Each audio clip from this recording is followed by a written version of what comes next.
Hey, you two, what's going on? I apologize for not having a Falcons reaction video until today. I've come under the weather with this stomach flu, and it's just been horrible.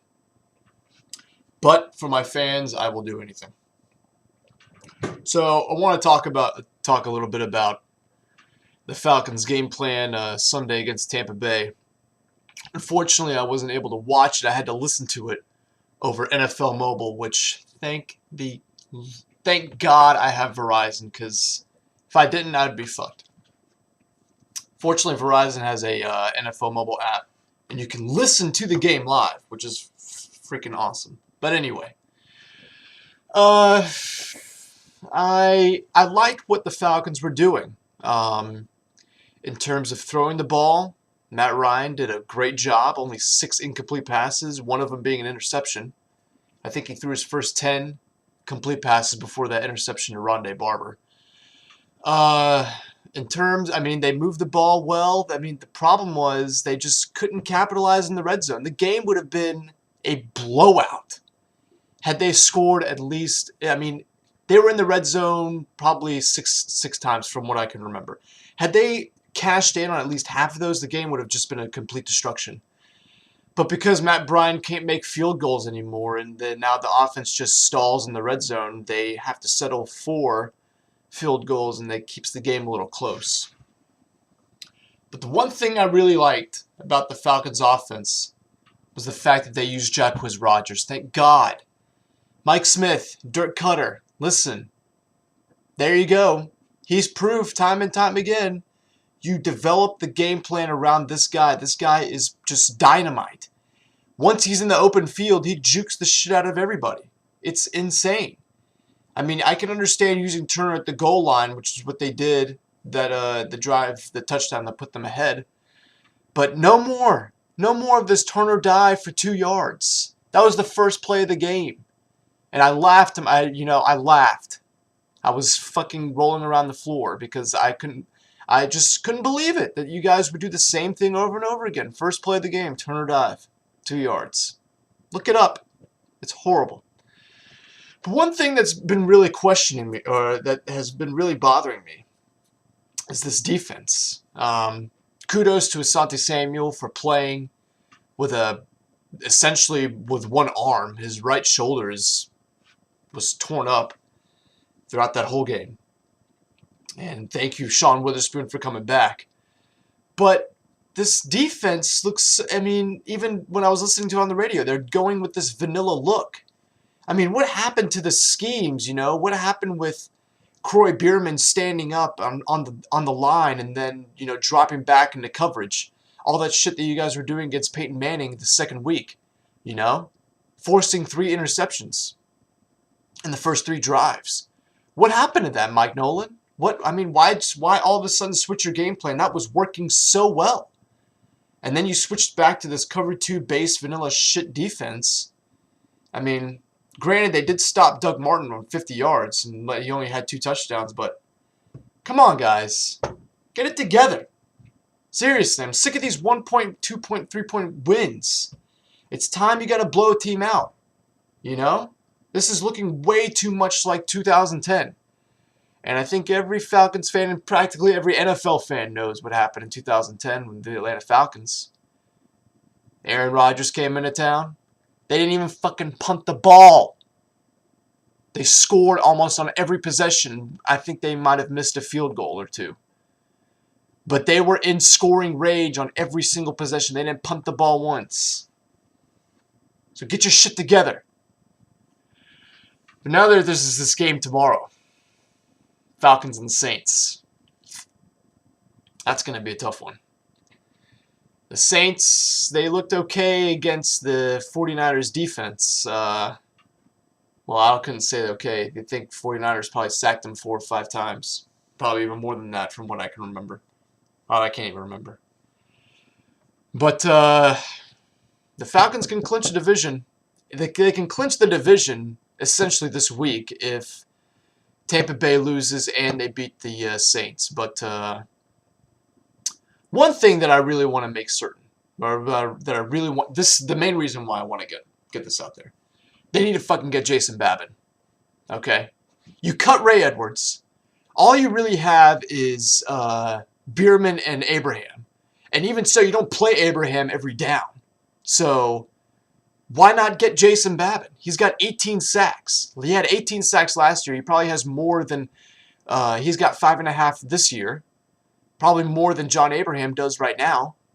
What's the problem? Why not get him? Why are you saying no? It doesn't make any sense. The reason why this team couldn't even stop Aaron Rodgers is because they didn't have a pass rush. You know? I mean, Pariah Jerry, yeah, he's okay, but fucking what's the big deal? Sign him and use him. You don't have anybody else. Get Jason Babin before the Giants or even the Saints pick him up. You don't want to see him on the Saints team. Now that they're starting to get a little hot. Fuck no. Fuck no. Come on. It's that simple. I mean, I seriously could be coaching a team from this fucking computer. Use Jacquizz Rodgers. Do the no-huddle. Run the scheme defense that you guys were doing. Sign Jason Babin. There's your Super Bowl team. That's how you win. I mean, it's fucking crazy. While I'm here, might as well do some NFL picks. Wait for NFL Mobile. This shit is a lifesaver. Thank you, Verizon. Let's see what... Okay, so there's already the prediction of the Saints and Falcons. That's... I mean, I'll go with... I mean, I hate being the homer team, you know. But Matt Ryan's virtually unbeatable at home. He's only lost 4 times. I got to go with the Falcons, although it's going to be a close game. I'm going to say 27-24 or 27-23. Very close. Because really the Falcons can't blow out anybody at this point. All right, we got Seattle at Chicago. Man, with Cutler back. I mean, now they lost Forte, but Michael Bush, he filled in his shoes pretty nicely, scoring 2 touchdowns. This team, with Cutler, my God, they look unbeatable. You saw what happened when they didn't have Cutler. With Jason Campbell, that team just looked atrocious. But by 14, that's going to be a blowout. Minnesota at Green Bay. Green Bay coming off a horrendous loss to the Giants last week.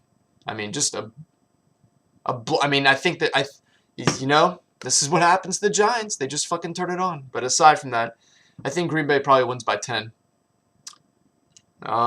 San Francisco at St. Louis. Oof. These two teams tied last time in San Francisco. Jeff Fisher, man, that team, they put on a defensive clinic against the Cardinals. I'm going to say the Rams. The Rams by 5.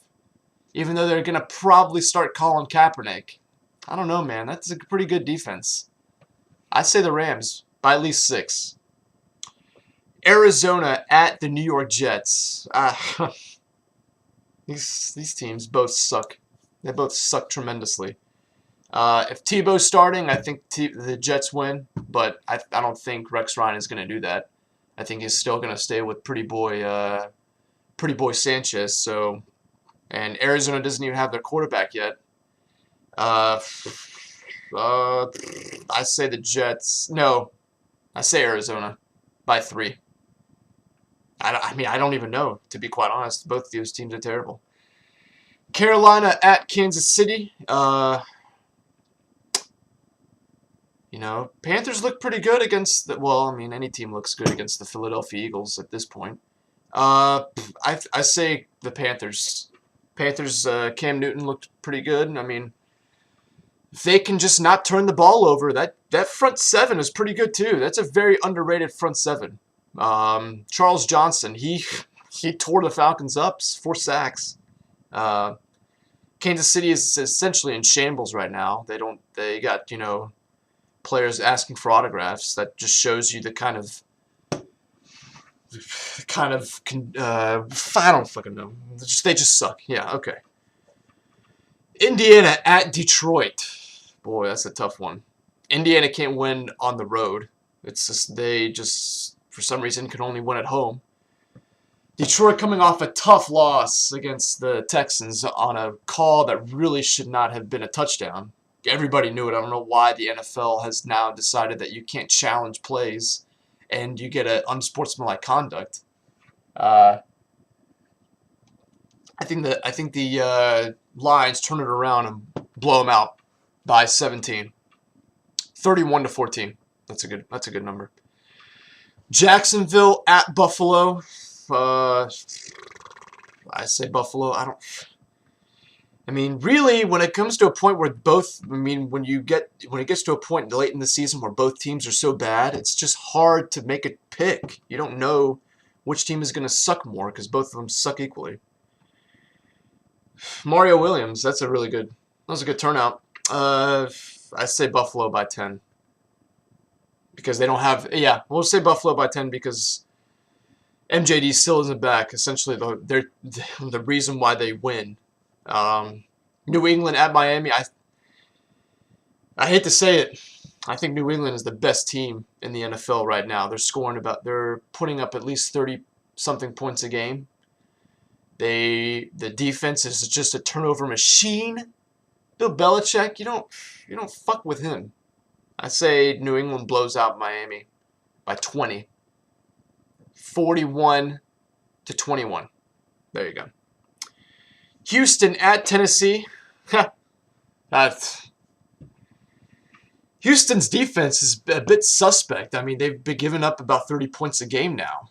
But, I mean, J.J. Watt can't do everything by himself. I still say Houston wins. Give Houston...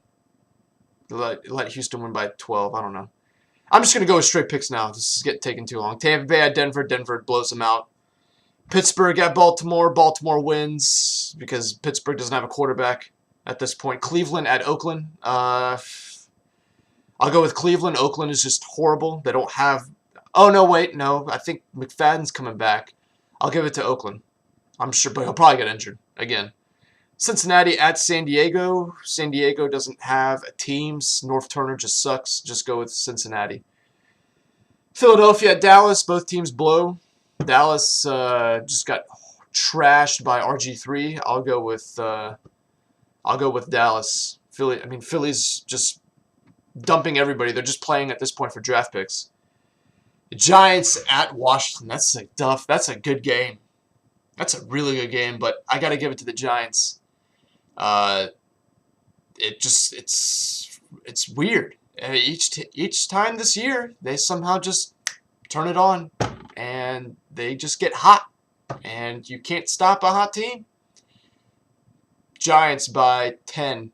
I think they sack RG3 like 4 or 5 times. I mean, I think he hasn't really faced a potent pass rush. Giants by 10. But Falcons, listen up. Sign Babin before he goes. I'm telling you. Get him.